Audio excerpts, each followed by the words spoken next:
തെറ്റുകൾക്കെതിരെ പ്രതിഷേധ സ്വരമുയർത്തുന്ന മൈഥിലി സിനിമയിൽ പലപ്പോഴും തന്റെ നാവിനെ നിയന്ത്രിക്കാൻ ശ്രമിച്ചിരുന്നു. ഉം. ആണോ? ഉം. എപ്പോഴും എല്ലാത്തിനും എഗെയിൻസ്റ്റ് തനിക്ക് ഇഷ്ടമല്ലാത്ത കാര്യങ്ങൾ എപ്പോഴും പറയാൻ അവിടെ സ്മാർട്ടായിട്ട് ആരെയും. ഞാൻ 2011-12 കാലഘട്ടങ്ങളിലൊക്കെ പലതും വിളിച്ചു പറഞ്ഞിട്ടുണ്ട്. ഓക്കെ. അപ്പോഴൊന്നും ആരും മൈൻഡ് ചെയ്തിട്ടില്ല. ആ. ഇപ്പൊ എല്ലാരും അങ്ങ് ഭയങ്കര മറ്റേ ഇതൊക്കെ പറയുന്നുണ്ട്. ഇതൊക്കെ എന്താന്ന് പോലെ ഇപ്പൊ ഞാൻ അതുകൊണ്ടാണ് ഞാൻ സൈലന്റ് ആയിട്ടിരിക്കുന്നത്. Okay, I got you. Okay. അപ്പൊ അന്ന് ഇപ്പൊ ഈ പറഞ്ഞ പോലെ തന്നെ പക്ഷെ സിനിമ റിലേറ്റഡ് ആയിട്ടുള്ള കാര്യങ്ങളൊക്കെ ചിലതൊക്കെ പറയാൻ എവിടെയെങ്കിലും മടിച്ചിരുന്നോ? ഇല്ല.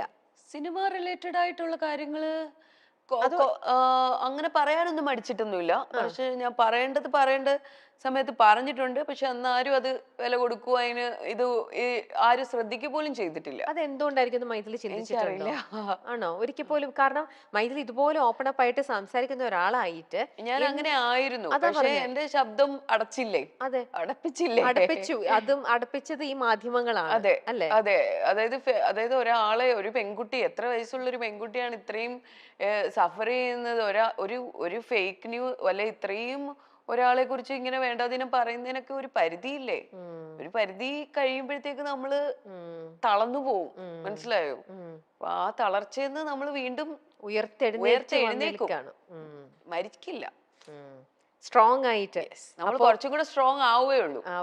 അപ്പൊ ഇതേപോലെ ഫേക്ക് ന്യൂസ് ആയിട്ടോ ഇങ്ങനെയൊക്കെ മൈഥിലിനെ തളർത്താൻ നോക്കിയ ആൾക്കാരെ ഇന്നിപ്പോ അവർക്കൊരു ആൻസർ എന്നുള്ള രീതിയിൽ വളരെ ബോൾഡ് ആയിട്ട് കംപ്ലീറ്റ്ലി റിഫ്രഷ് ആയിട്ടാണ്. എനിക്ക് ഇപ്പൊ മൈഥിലിക്ക് എന്ന് പറയുന്ന മതിലിക്ക് മാത്രമല്ല പറയുന്നത്, ഞാൻ പൊതുവെയുള്ള എല്ലാ പെൺകുട്ടികളോടുമാണ് പറയുന്നത്.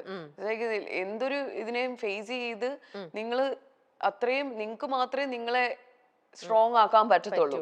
അപ്പം നിങ്ങൾ എന്ത് കാര്യം, കാരണം കുറേ സ്ട്രഗിൾ ചെയ്യുന്ന പെൺകുട്ടികളുണ്ട്. ഇത് പുറത്ത് പറയാത്തതും ഇതാത്ത കുറെ കുട്ടികളുണ്ട്. ഇതൊക്കെ പുറത്ത് പറയണം.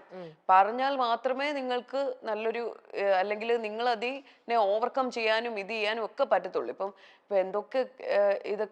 എന്തൊക്കെ ന്യൂസസും ഇതൊക്കെയാണ് നമ്മൾ കാണുന്നത്. ഇപ്പൊ എത്രയോ പെൺകുട്ടികൾ ആത്മഹത്യ ചെയ്യുന്നു. എന്തൊക്കെയാ ഈ മീഡിയാസ് തന്നെയല്ലേ ഇതെല്ലാം ചെയ്യുന്നത്?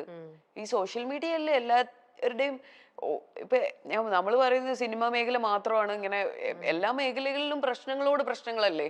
ആരെങ്കിലും തുറന്നു പറയുന്നുണ്ടോ? എല്ലാരും പുറത്തോട്ട് വരട്ടെ.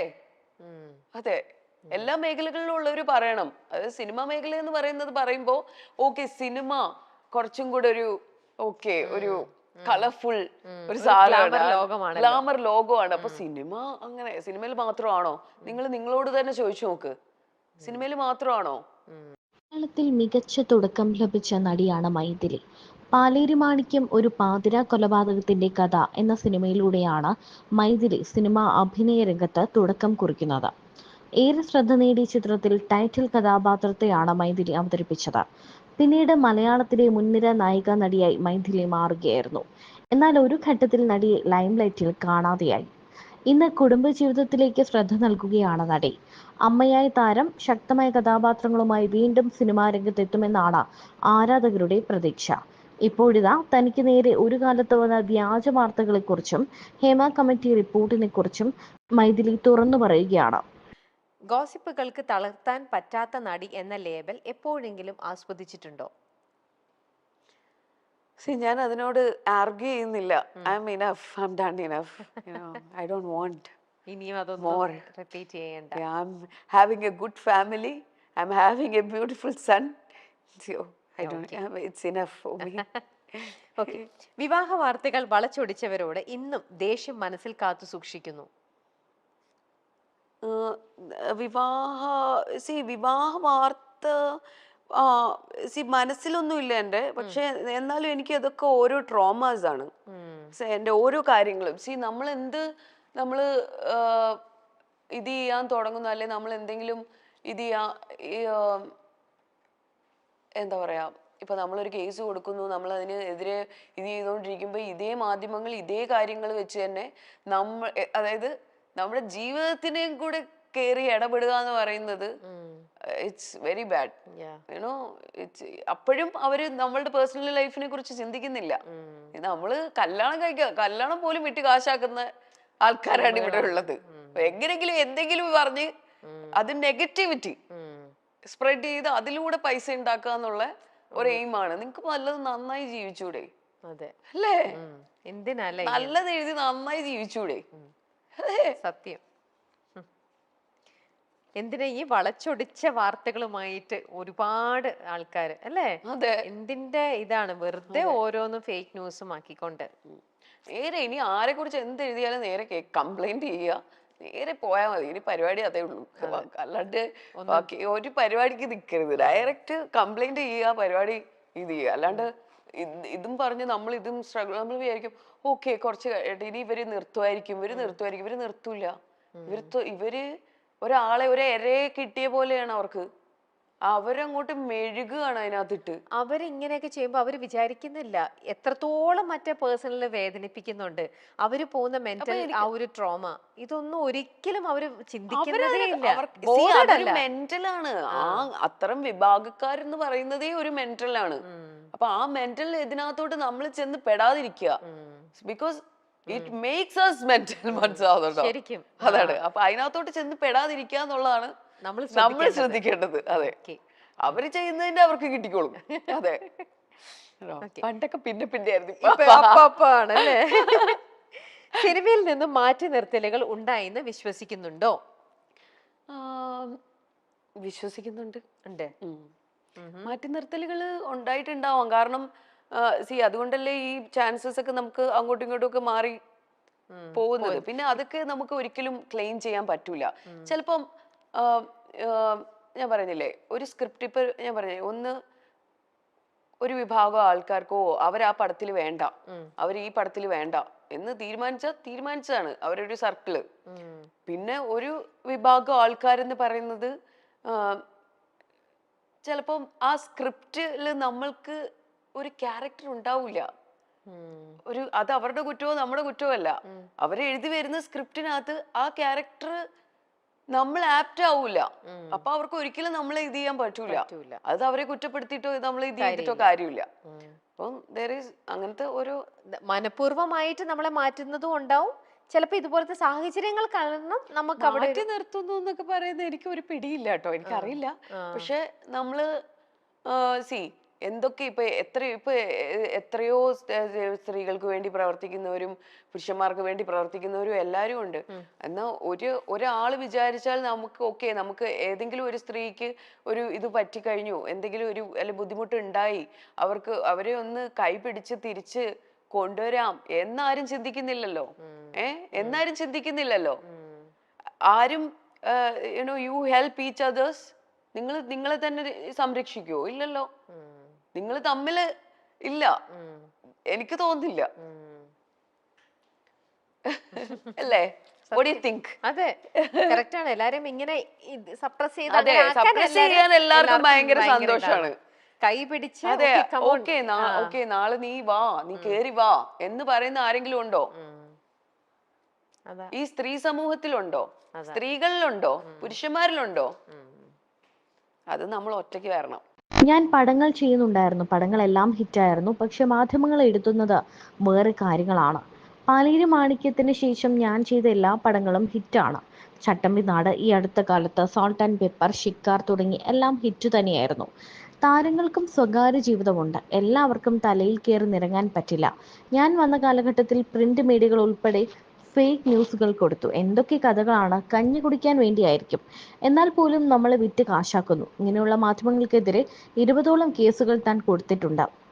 അടുത്തിടെ ഒരു വക്കീൽ വിളിച്ച് കേസിൽ നിന്ന് ഒഴിവാക്കി തരണം എന്ന് പറഞ്ഞു. ഏത് കേസാണെന്ന് പോലും മനസ്സിലായില്ല.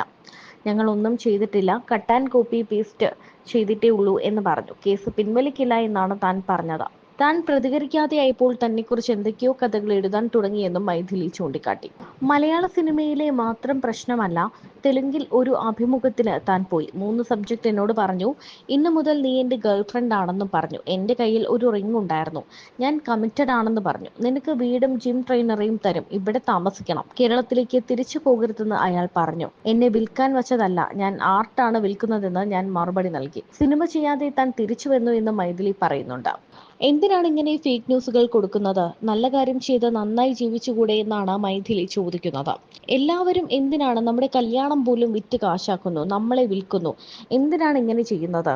ഇവർക്കൊന്നും വേറൊരു പണിയില്ലേ? നിങ്ങൾക്ക് ജോലി ചെയ്ത് ജീവിച്ചുകൂടെ എന്നൊക്കെ മൈഥിലി ശക്തമായി തന്നെ ചോദിക്കുന്നത് വീഡിയോയിൽ കാണാം. ഇന്ത്യയിലെ ഒരു ഫേമസ് അവാർഡ് ഷോയ്ക്ക് അപ്പൊ ഞാൻ ആ സമയത്ത് പ്രഗ്നന്റ് ആണ്.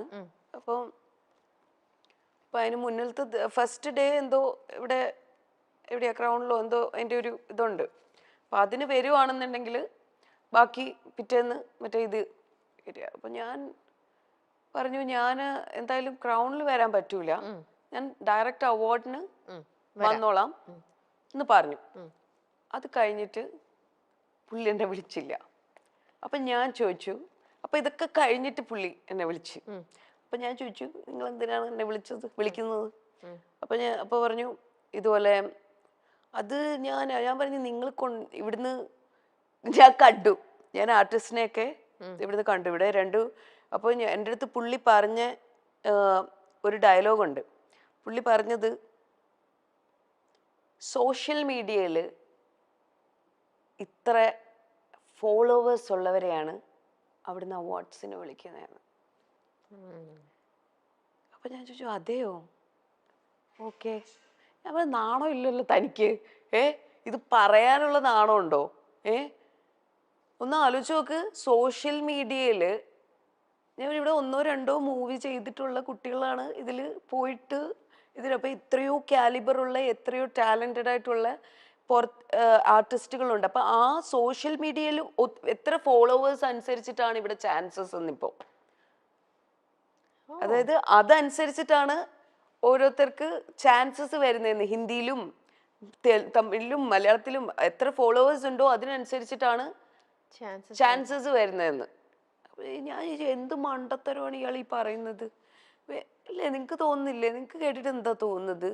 ഇതെനിക്ക് ഞാൻ അനുഭവിച്ചൊരു കാര്യമാണ്. ഒരു അവാർഡ് നൈറ്റിന് എന്താ ഇത് ചെയ്താത്തതെന്ന് ചോദിച്ചതിനുള്ള മറുപടിയാണ്. നിങ്ങൾ പിന്നെന്താ എന്നെ വിളിക്കാഞ്ഞത്?